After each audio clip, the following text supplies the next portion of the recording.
Good afternoon po. Nanumpa na po si former House Speaker Martin Romualdez sa Independent Commission for Infrastructure.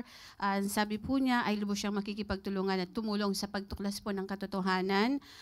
Wala siyang itinatago, wala siyang dapat itago, bagaman hindi siya bahagi ng bicameral conference committee. Ano po. May mga lumutang din na parang ikinukonsidera siya na maging state witness. Pwede po ba siyang maikonsidera na maging state witness dito po sa flood control mess? Depende po sa kanyang magiging salaysay at kung ano po ang kanyang mailalahad.